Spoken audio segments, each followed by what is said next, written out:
ખેડાથી સમાચાર માતર તાલુકા પંચાયતના પ્રમુખ ઉપપ્રમુખની આવતીકાલે ચૂંટણી ભાજપે પ્રમુખ તરીકે ભાવનાબેન ગોહિલના નામની જાહેરાત કરી છે। ઉપપ્રમુખ તરીકે દશરથકુમાર રાઠોડની જાહેરાત થઈ છે।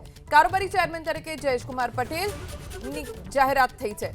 કોંગ્રેસમાંથી અલકાબેન સોલંકીએ પ્રમુખ પદ માટે ઉમેદવારી નોંધાવી। માતર તાલુકા પંચાયતમાં ભાજપને 13 અને કોંગ્રેસને 7 બેઠકો ઉપર જીત મળી છે, જેમાં આવતીકાલે ચૂંટણી યોજાશે। પ્રમુખ ઉપપ્રમુખની ભાજપે પ્રમુખ તરીકે ભાવનાબેન ગોહિલ, ઉપપ્રમુખ તરીકે દશરથકુમાર રાઠોડ અને કારોબારી ચેરમેન તરીકે જયેશકુમાર પટેલના નામની જાહેરાત કરી છે, જ્યારે કોંગ્રેસમાંથી અલકાબેન સોલંકીએ પ્રમુખ પદ માટે ઉમેદવારી નોંધાવી।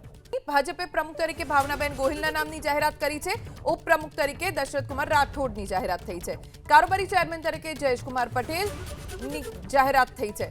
કોંગ્રેસમાંથી અલકાબેન સોલંકીએ પ્રમુખ પદ માટે ઉમેદવારી નોંધાવી। માતર તાલુકા પંચાયતમાં ભાજપને 13 અને કોંગ્રેસને 7 બેઠકો ઉપર જીત મળી છે, જેમાં આવતીકાલે ચૂંટણી યોજાશે। પ્રમુખ ઉપપ્રમુખની ભાજપે પ્રમુખ તરીકે ભાવનાબેન ગોહિલ, ઉપપ્રમુખ તરીકે દશરથકુમાર રાઠોડ અને કારોબારી ચેરમેન તરીકે જયેશકુમાર પટેલના નામની જાહેરાત કરી છે, જ્યારે કોંગ્રેસમાંથી અલકાબેન સોલંકીએ પ્રમુખ પદ માટે ઉમેદવારી નોંધાવી।